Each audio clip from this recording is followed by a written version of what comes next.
പ്രിയമുള്ളവരെ, പ്രശ്നങ്ങളുടെയൊക്കെ മുന്നിൽ നമ്മളൊക്കെ ഇങ്ങനെ തന്നെയാണ്. നമ്മുടെ മെൻ്റൽ എനർജി മുഴുവനും നമ്മൾ ചെലവഴിക്കുന്നത് അതിനെക്കുറിച്ച് തന്നെ ആലോചിക്കാനാണ്. പലപ്പോഴും പ്രശ്നങ്ങൾ, പ്രതിസന്ധികൾ ഉണ്ടാകുമ്പോൾ അതിന് രണ്ട് ഭാഗമുണ്ട് ഏതൊരു പ്രശ്നത്തിനും. ഒന്ന്, നമ്മൾക്കൊന്നും ചെയ്യാൻ കഴിയാത്തൊരു ഭാഗം. രണ്ടാമത്, നമ്മൾക്ക് എന്തെങ്കിലും ചെയ്യാൻ കഴിയുന്നൊരു ഭാഗവും. ഒരു പ്രശ്നമൊക്കെ വരുമ്പോഴേ നമുക്ക് ചെയ്യാവുന്നത് ഇതാണ്: ഒരു പേപ്പർ എടുത്തിട്ട് ഇങ്ങനെ എഴുതി വെക്കുക. ഈ പ്രശ്നത്തിൽ എനിക്ക് എന്തെങ്കിലും ചെയ്യാൻ കഴിയുന്നതുണ്ടോ? അത് എഴുതുക. നമുക്കൊന്നും ചെയ്യാൻ കഴിയാത്ത കാര്യങ്ങളുണ്ടോ? അതും എഴുതുക. എന്നിട്ട് ചെയ്യാൻ കഴിയാത്ത കാര്യങ്ങളെ അവഗണിക്കുക, അതിനെക്കുറിച്ചുള്ള ആലോചന നിർത്തുക. എന്നിട്ട് ചെയ്യാൻ കഴിയുന്ന കാര്യങ്ങളിൽ എന്തെങ്കിലും ചെയ്യുക. അത്രയേ ഉള്ളൂ. പലപ്പോഴും നമ്മുടെ മെൻ്റൽ എനർജി മുഴുവനും, നമ്മുടെ ചിന്ത മുഴുവനും, നമ്മുടെ ശ്രദ്ധ മുഴുവനും നമ്മൾ കൊടുക്കുന്നത് നമുക്കൊന്നും ചെയ്യാൻ കഴിയാത്ത ഈ ഭാഗത്തിന് വേണ്ടിയിട്ടായിരിക്കും. എന്താണ് സന്തോഷം എന്ന് പറഞ്ഞാൽ, it is not the absence of problems, it is the ability to deal with them. പ്രശ്നങ്ങൾ, പ്രതിസന്ധികൾ അതൊക്കെ ഇവിടെ ഉണ്ടാവും. അതൊന്നും ഇല്ലാത്തൊരവസ്ഥയുടെ പേരല്ല സന്തോഷം. പിന്നെ നമ്മൾ അതിനെ എങ്ങനെ ഡീൽ ചെയ്യുന്നു എന്നുള്ളതാണ്. ഒരു കളർ പെൻസിൽ പൊട്ടിയാൽ നമ്മൾ എന്ത് ചെയ്യും? അത് വലിച്ചെറിയോ? വലിച്ചെറിയൂല.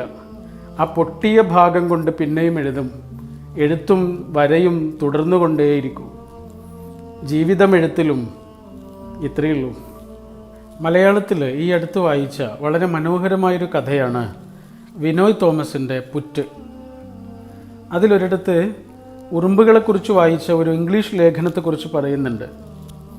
ഉറുമ്പുകൾ അവയ്ക്കെടുക്കാൻ പറ്റാത്ത ചുമടുമായി ഇങ്ങനെ പുറ്റിലേക്ക് നടന്നു പോകുമ്പോൾ അവയുടെ മുന്നിൽ ഒരു കല്ല് കാണും. അങ്ങനെ കല്ല് കണ്ടാൽ ആ കല്ലിനെ ഇങ്ങനെ ചുറ്റി അങ്ങ് നടന്നു പോകാവുന്നതേ ഉള്ളൂ. പക്ഷേ അതുങ്ങളാ വലിയ ഭാരവും വലിച്ച് ആ കല്ലിൻ്റെ മുകളിലേക്ക് കയറും. എന്നിട്ടൊരു ദിവസം മുഴുവനും ആ കല്ലിൻ്റെ മുകളിലിരുന്നിട്ട് സങ്കടപ്പെടും. മനുഷ്യനടക്കം മിക്ക ജീവികളുടെയും അവസ്ഥ ഇങ്ങനെയാണ്. നിസ്സാരമായി അവഗണിക്കാവുന്ന നിരവധി കാര്യങ്ങളുണ്ടാവും, പക്ഷെ നമ്മൾ അതിൽ കയറിപ്പിടിക്കും. വളരെ ശരിയാണ്. പ്രശ്നങ്ങളുടെയൊക്കെ മുന്നിൽ നമ്മളൊക്കെ ഇങ്ങനെ തന്നെയാണ്. നമ്മുടെ മെൻ്റൽ എനർജി മുഴുവനും നമ്മൾ ചെലവഴിക്കുന്നത് അതിനെക്കുറിച്ച് തന്നെ ആലോചിക്കാനാണ്.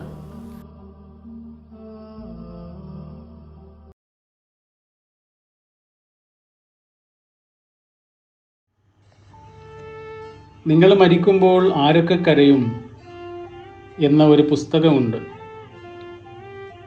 Who will cry when you dye. വലിയ ഉൾക്കാഴ്ച തരുന്ന റോബിൻ ശർമ്മയുടെ ഈ പുസ്തകത്തിൽ അദ്ദേഹത്തിൻ്റെ അച്ഛൻ കൊടുത്ത ഒരു ഉപദേശത്തെക്കുറിച്ച് പറയുന്നുണ്ട്. സംസ്കൃതത്തിലെ ഒരു വാക്കിനെ പറ്റിയാണ്. ആ വാക്കിന് രണ്ട് അർത്ഥങ്ങളുണ്ട് എന്ന്. ഒന്നാമത്തെ അർത്ഥം ചിന്ത എന്നാണ്. രണ്ടാമത്തെ അർത്ഥം ചിത എന്നും.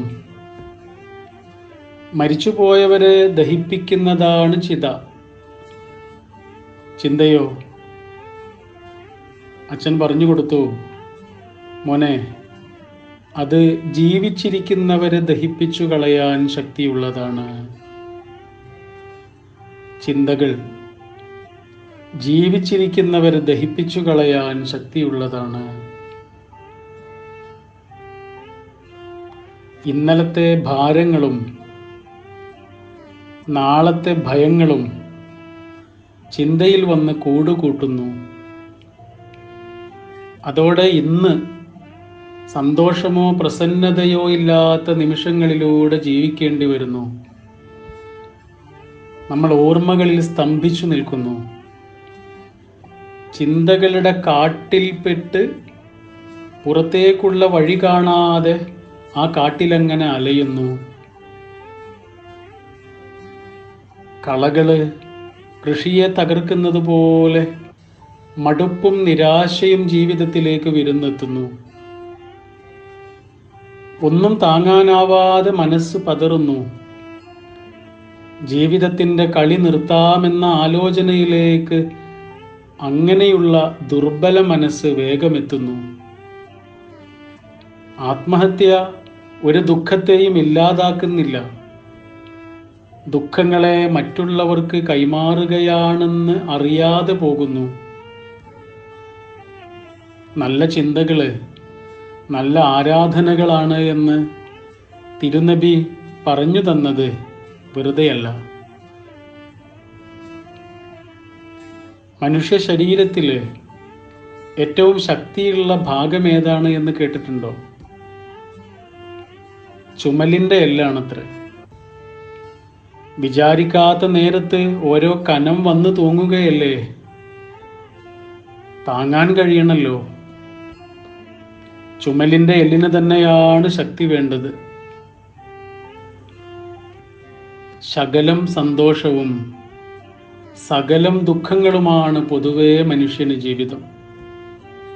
എന്നാലും നമുക്ക് ഈ കളി ജയിക്കണം. തോൽക്കാതെ നിന്ന നിമിഷങ്ങളെക്കുറിച്ച് ആത്മാഭിമാനത്തോടെ നാളെ സംസാരിക്കാൻ കഴിയണം. മഴ മാറാൻ കാത്തിരിക്കലല്ല, മഴയിൽ തുള്ളിച്ചാടലാണ് ജീവിതം.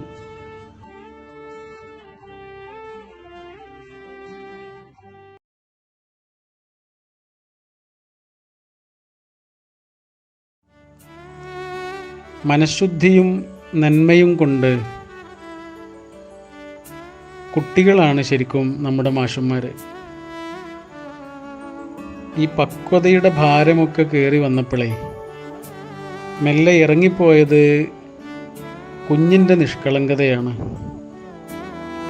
ലാഭങ്ങളുടെ കണക്ക് കൂട്ടിക്കൂട്ടി തലച്ചോറിലെ അക്കങ്ങൾ ഹൃദയത്തിലേക്കും പടരാൻ തുടങ്ങിയപ്പോൾ തൊടിയിലും തോട്ടിലും പാടത്തും ഗ്രൗണ്ടിലും നിറഞ്ഞാടിയ നമ്മുടെ പഴയ ആഘോഷങ്ങൾ എവിടെയൊക്കെയോ ഉപേക്ഷിക്കപ്പെട്ടു. അന്യൻ്റെ വീട്ടിലെ ആർഭാടങ്ങളാണ് നമ്മളെ കൊതിപ്പിക്കുക. പക്ഷെ അതേ വീട്ടിലെ പൂക്കളും പൂമ്പാറ്റയും പൂച്ചക്കുഞ്ഞും മാത്രമേ നമ്മുടെ കുട്ടിയുടെ മനസ്സിൽ ഇടം നേടുള്ളൂ. കുഞ്ഞിൻ്റെ ശുദ്ധിയിലേക്ക് തിരികെ പോകാനുള്ള ശ്രമങ്ങൾ മാത്രം മതി നമുക്ക് നമ്മളെ വീണ്ടെടുക്കാം. ആരോടേലും സ്നേഹം തോന്നുന്നുണ്ടോ? അതവരോട് പറയൂ. തെറ്റുപറ്റിപ്പോയോ? അത് സമ്മതിക്കൂ. കയ്യബദ്ധം സംഭവിച്ചോ? വിതുമ്പിക്കരയൂ. സംശയങ്ങൾ വല്ലതുണ്ടോ? അറിയുന്നവരോട് ചോദിക്കൂ. പെട്ടുപോയോ? തുറന്നു പറഞ്ഞോളൂ. അരുതായ്മകൾ വല്ലതും കാണുന്നുണ്ടോ? അതിനെതിരെ പ്രതികരിക്കൂ. കുഞ്ഞിൻ്റെ നിഷ്കളങ്കതയിലേക്ക് തിരിച്ചു പോകുമ്പോൾ ഇതൊക്കെയാണ് തിരിച്ചു വരിക. മുതിർന്നവരായപ്പോൾ നമ്മൾ മറന്നു പോകുന്ന ചിലതുണ്ട്. അതൊക്കെ പഠിപ്പിക്കാനാണ് പടച്ചവൻ കുട്ടികളെ പറഞ്ഞയക്കുന്നത്. ശരിക്കും കുട്ടികൾ നമ്മുടെ ഗുരുക്കന്മാരാണ്. ഒരു കുട്ടിയുടെയെങ്കിലും ജീവിതത്തിൽ നമുക്കൊരു സ്ഥാനമുണ്ട് എങ്കിൽ അതിനോളം മഹത്വമുള്ളൊരു ഉത്തരവാദിത്വം വേറെന്താണ്? പിന്നെയും പിന്നെയും കുണുങ്ങി ചോദിച്ച് കാര്യം നേടുന്ന കുഞ്ഞിനെ പോലെ ആകുമ്പോൾ നമ്മുടെ പ്രാർത്ഥനയൊക്കെ എന്ത് രസമായിരിക്കില്ലേ? പടച്ചവനോട് വർത്താനം പറഞ്ഞങ്ങനെ ഇരിക്കാം. ജീവൻ്റെ ഓരോ അംശവും സന്തോഷത്തോടെയാവാൻ വേറൊന്നും വേണ്ട, കുട്ടികളായാൽ മതി. എന്തിനാ നമുക്ക് 5 ഇന്ദ്രിയങ്ങൾ? നമുക്ക് എന്തിനാണ് 5 ഇന്ദ്രിയങ്ങൾ? 5 കൊണ്ടും സന്തോഷിക്കാൻ.